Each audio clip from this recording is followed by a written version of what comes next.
எல்லாருக்குமே நல்லா தெரியும். இத்தனை நாள் கன்னி ராசிக்கு ராசியில் கேது இருந்து ஏதோ ஒரு விஷயத்தை இழந்தது போல், ஏதோ ஒரு விஷயத்தை பறி கொடுத்தது போல், அப்படியே ஒரு மாதிரி ஃபிசிக்கலி ப்ரெசன்ட் மென்டலி ஆப்சண்ட் அப்படின்னு சொல்வது போன்ற ஒரு சூழ்நிலையில் தான் இருந்தார்கள்.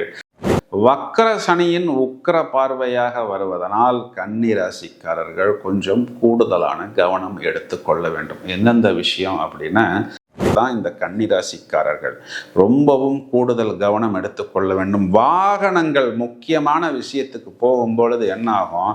டயர் பர்ஸ்ட் ஆகும், பேட்ரி ஒர்க் ஆகாது. அதுவும் இப்போல்லாம் ரொம்ப உஷாராக வண்டிக்காரங்க என்ன பண்ணுறாங்கன்னா, முதல்லலாம் கிக் ஸ்டார்ட் கொடுத்துருப்பாங்க. ஏன்னா இவன் பேட்ரி ஒர்க் ஆகலைன்னா கூட இவன் அப்படியே ஒரு 2 வருஷமாகவே ஓட்டிக்கிட்டு இருக்கிறான் கிக் ஸ்டார்ட் பண்ணி. இப்போ கம்பெனிக்காரங்களுக்கு என்ன ஆகுது? அதன் மூலம் ஆதாயம் வர்றதில்லை, அவ்வளோதானே. பாரு, அந்த கிக் ஸ்டார்ட்டை தூக்கி, கிக் ஸ்டார்ட்டே வேண்டாம். அப்போ பேட்ரி இல்லைன்னா அடுத்த செகண்டு அவன் போய் பேட்டரியை வாங்கித்தான் போட்டாகணும். இப்படிங்கிற மாதிரி புதுசாலாம் நிறைய ஃபார்முலா போடுறாங்க. கணவருக்கு ஏதாவது ஒரு டிஸ்டர்பன்ஸ்னா அது எப்படி வேணாலும் எடுத்துக்கலாம். அதாவது அது கடன் சம்பந்தப்பட்ட விஷயமா எடுத்துக்கலாம். நடு வயதில் இருப்பவர்களுக்கு ஏதாவது வழியில் சொல்லிக்கொள்ள முடியாத தொடர்புகளாக இருக்கலாம். இதெல்லாம் இவர்களுக்கு கூடுதல் டென்ஷன் அப்படிங்கிறத ஏற்படுத்தக்கூடிய காலகட்டமாக இருக்கிறது. இப்போ அஷ்டமம் அப்படின்னா வெளியில் சொல்லி கொள்ள முடியாத கஷ்டம். 7ஆம் இடம்ங்கிறது காம திரிகோணத்தில் நீச்ச கிரகம். அப்போ நீச்சன், காமம், கணவன், அஷ்டம், கஷ்டம். வயதை அனுசரித்து அவர்கள் ஃபில் இன் த பிளாங்க்ஸ் போல் இந்த இடத்தை ரொப்பிக்கொள்ள வேண்டும். நான் சொல்வதனுடைய அர்த்தம் உங்களுக்கு கவனமாக புரியும். இப்போ செவ்வாயை பொறுத்த வரைக்கும் சனியை நீயெல்லாம் ஒரு ஆளா, உன்னையெல்லாம் கொண்டு எனக்கு சமமாக நிப்பாட்டிட்டாங்களேப்பா. பிரகாஷ்ராஜ் ஒரு படத்தில் சொல்லுவார், டேய் நீ எல்லாம் என் லிஸ்ட்லேயே இல்லைடா, எப்படிடா நீ எல்லாம் உள்ளே என்கிட்ட மாட்டினன்னு சொல்லுவார். அதை போன்ற ஒரு அமைப்பு தான் இந்த செவ்வாய் என்ற கிரகத்திற்கு சனி மேல் உண்டு.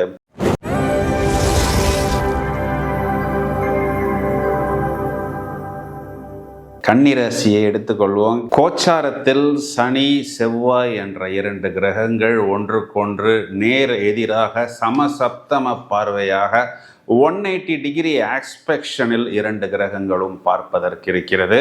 இப்போ நமக்கு அந்த நேருக்கு நேர்னு ஒரு படம் வந்தது பார்த்தீங்கன்னா, அதில் 2 பேர் ஆப்போசிட்டில் நிற்கிற மாதிரி, நீயா நானா வா ஒரு கை பார்த்துடலாம் அப்படிங்கிற மாதிரி ஒரு போஸ்டர் போட்டிருப்பாங்க. ஒரு 2 டான் நேருக்கு நேர் நின்று பார்த்து கொண்டால் எப்படி இருக்குமோ அதுதான் இந்த சனி செவ்வாய் பார்வை என்பது. முதல்ல நம்ம இந்த சனி செவ்வாய் பார்வைனா என்னன்னு நம்ம முதலில் தெரிந்து கொள்வோம். அதாவது காலபுருஷனுக்கு அஷ்டமாதிபதி செவ்வாய், பாதகாதிபதி சனி. அப்போது இந்த 2மே மெலிஃபிக் பிளானட்ஸ்ன்னு சொல்லக்கூடிய அசுப கிரகங்களின் வரிசையில் வருகிறது. ஆனால் இந்த சனியின் மகர வீட்டில் செவ்வாய் என்பவர் உச்சமடைகிறார். பிறகு இந்த சனியின் கும்ப வீடு என்பது செவ்வாய்க்கு சமம் என்ற ஒரு அந்தஸ்து வருகிறது. செவ்வாயின் மேஷ வீட்டில்தான் சனி என்பவர் நீசமடைகிறார். செவ்வாயுடைய இன்னொரு வீடு என்று சொல்லக்கூடிய அந்த விருச்சிகத்தில் சனி என்பவர் பகை அப்படிங்கிற ஒரு அந்தஸ்தில் வருகிறார். இப்போ இந்த செவ்வாயை நம்ம கமாண்டோ, தளபதி, போர் தலைவன், வெற்றி வாகை சூடுபவன், நெருப்பாக இருப்பவன் அப்படின்னெல்லாம் நம்ம சொல்லிடுறோம். சனியை சாஸ்திரங்களில் நீஜன் அப்படின்னு சொல்லப்படுகிறது. நீஜன் அப்படின்னா டெபிலிட்டேட்டட் பர்சன் அப்படின்னு அர்த்தம். அப்போ இந்த சனிங்கிற கிரகத்துக்கு என்னென்னா, செவ்வாய்ங்கிற நீனுமே என்ன மாதிரி ஒரு அசுப கிரகங்கள்ங்கிற ஒரு லிஸ்ட்டில் தான் விழுகிற. ஆனால் உன்னைய கமாண்டோங்கிறாங்க, உன்னைய தளபதிங்கிறாங்க, என்னைய போய் நீஜன்கிறாங்களே அப்படிங்கிற ஒரு பகை உணர்ச்சி எப்பொழுதுமே இந்த செவ்வாய் மேல் இருக்கும். சரி, எனக்கு ஒரு சான்ஸ் கிடைக்கும் பொழுது உனக்கு நான் என்னென்ன ஆப்பு வைக்கணுமோ எல்லா ஆப்பையும் மொத்தமாக வைக்கிறதுக்கு நான் தயாராக இருக்கிறேன்னு இந்த சனி என்ற கிரகம் வாய்ப்பு கிடைக்கும் பொழுது காரக பாவகத்துவ அடிப்படையில் இந்த செவ்வாயை தன்னால் முடிந்தவரை பழி வாங்கி விடுவார்.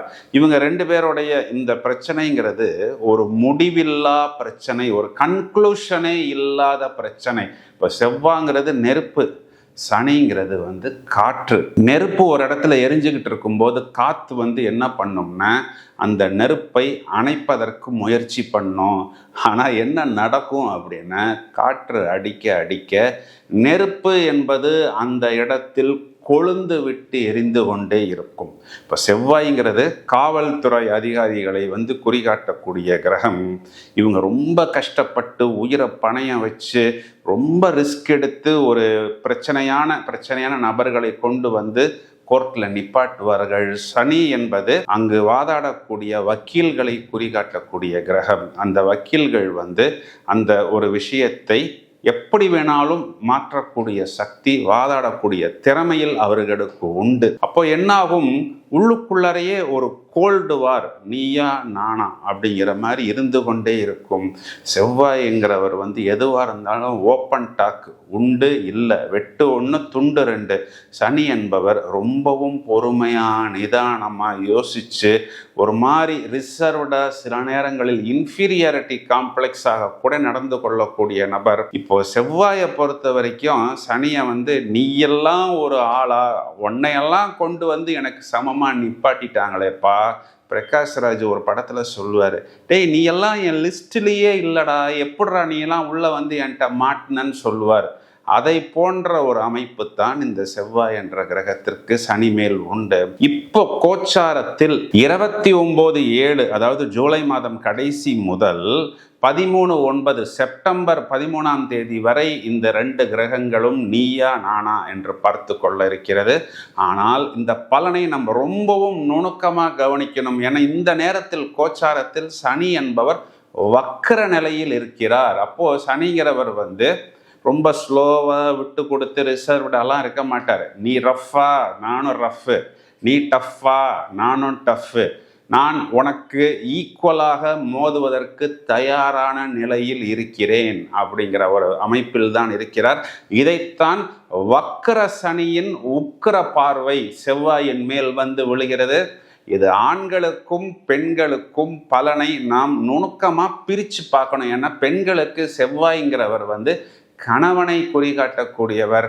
ஆண்களுக்கு சகோதரர்கள், இடம், பூமி, சொத்துக்கு செவ்வாய் பொதுவான காரகத்துவ அதிபதியாக வருகிறது. எல்லாருக்குமே நல்லா தெரியும், இத்தனை நாள் கன்னி ராசிக்கு ராசியில் கேது இருந்து ஏதோ ஒரு விஷயத்தை இழந்தது போல், ஏதோ ஒரு விஷயத்தை பறி கொடுத்தது போல், அப்படியே ஒரு மாதிரி ஃபிசிக்கலி ப்ரெசன்ட் மென்டலி ஆப்சண்ட் அப்படின்னு சொல்வது போன்ற ஒரு சூழ்நிலையில் தான் இருந்தார்கள்.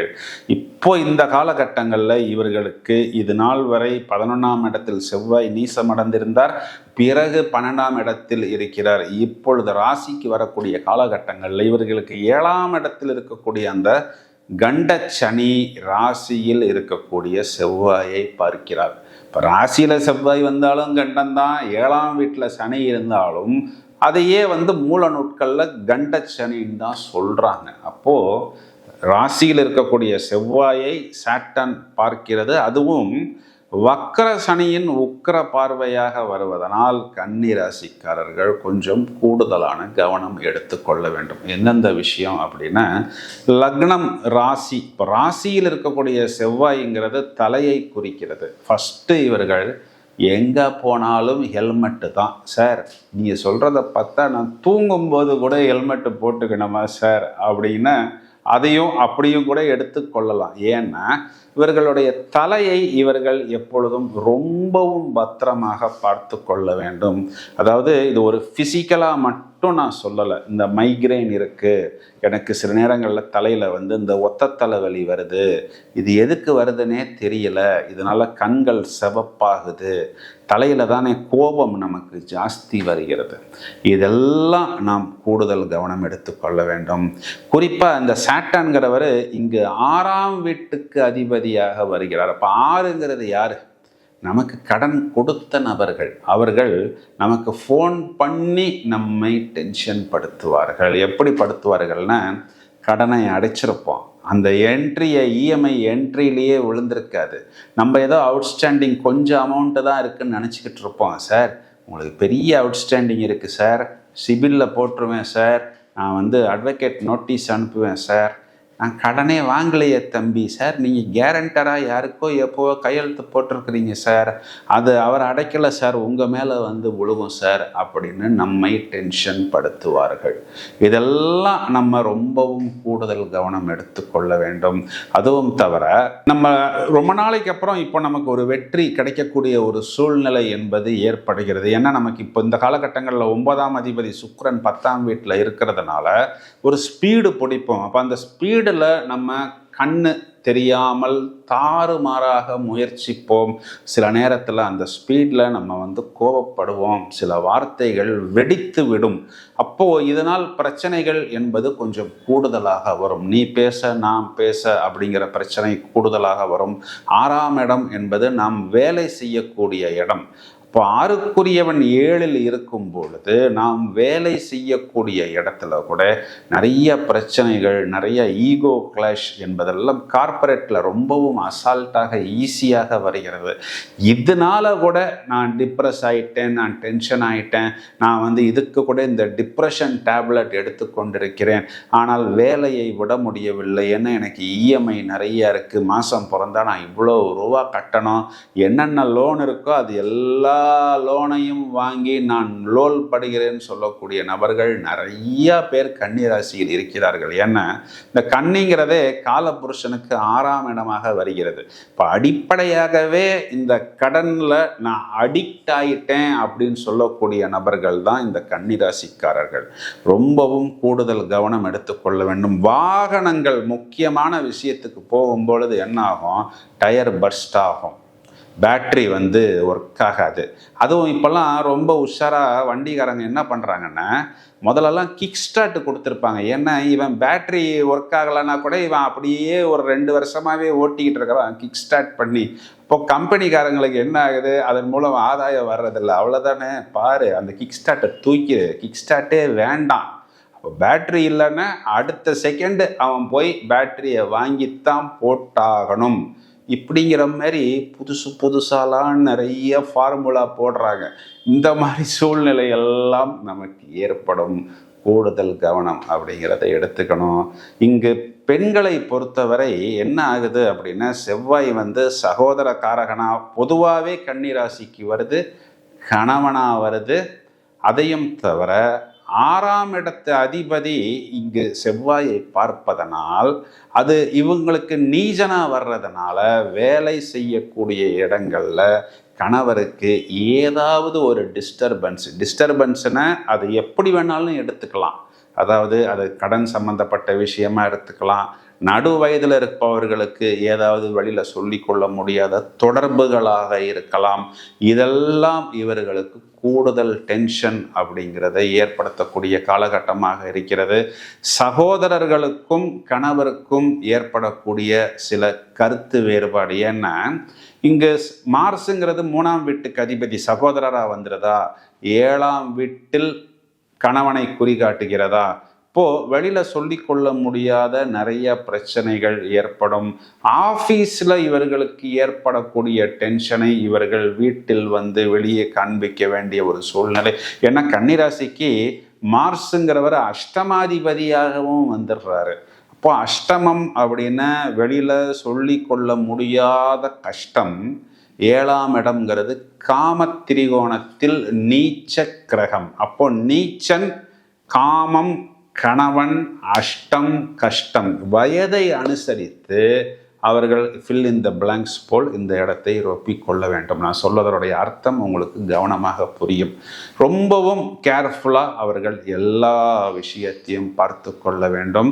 நிறைய இவர்கள் டென்ஷனாகவும் ட்ரிகராகவும், அதாவது யாராவது ஒருத்தங்க வந்து இவர்களை ஏதாவது ஒரு ரூபத்தில் ட்ரிகர் ஆக்கி விடுவார்கள். பிறகு அவர்கள் போய்விடுவார்கள்.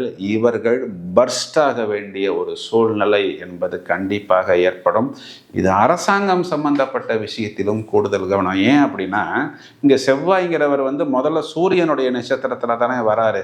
அப்போ கவர்மெண்ட் சம்பந்தப்பட்ட விஷயத்தில் ஏதாவது ஒரு ஃபைன் கட்டுறது, நாம் கட்ட வேண்டிய அந்த கார்பரேஷன் டேக்ஸை கட்டாமல் போகிறது, பிறகு நம்ம அம்மா சம்பந்தப்பட்ட விஷயத்தில், இடம் பூமி சம்பந்தப்பட்ட விஷயத்தில் சொத்து பிரிவினையில் எனக்கு இது வரல, உனக்கு அது வரல.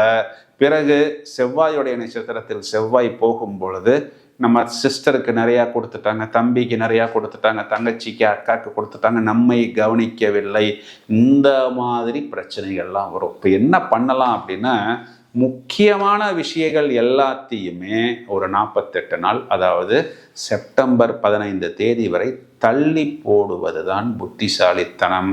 அதையும் தவிர ரொம்ப ஓவர் ஸ்பீடு போகாமல் யோகா, தியானம், பயிற்சி முயற்சிகள்லாம் எடுத்துக்கொண்டு அமைதியாக ஆதிவாசி அடக்கிவாசிங்கிற மாதிரி கொஞ்சம் டென்ஷன் ஆகாமல், ட்ரிகர் ஆகாமல், வரக்கூடிய புது நபர் நம்மை தூண்டிவிட்டு போய்விடுவார், பிறகு நாம் தூண்டிலில் மாட்டிக்கொள்வோம் அப்படிங்கிறத நல்ல மனசில் வச்சுக்கிட்டு அப்படியே சாத்வீகமான உணவு, சாத்வீகமான மியூசிக்கு, ஸ்லோகங்கள்லாம் சொல்லி குறிப்பாக பரிகாரம்னு வரும்பொழுது நரசிம்ம கவசம், அனுமன் கவசம், ஹனுமான் சாலிசா, சனிக்கிழமைகளில் சைவ உணவு எடுத்துக்கொண்டு இப்போ நான் சொன்ன இந்த தெய்வங்களுக்கு அபிஷேகம், அலங்காரம், அன்னதானம் செய்வதன் மூலம் தலைக்கு வந்துச்சுப்பா, அது ஹெல்மெட்டோட போச்சுப்பா அப்படின்னு பின்னாடி சொல்ல வேண்டிய ஒரு அமைப்பு ஏற்படும் அப்படிங்கிறது தான் நிதர்சனமான உண்மை. நண்பர்களே, தொடர்ந்து இணைப்பில் இருங்கள். பல அரிய தகவல்கள் தயாராகி கொண்டிருக்கிறது. Thank you friends.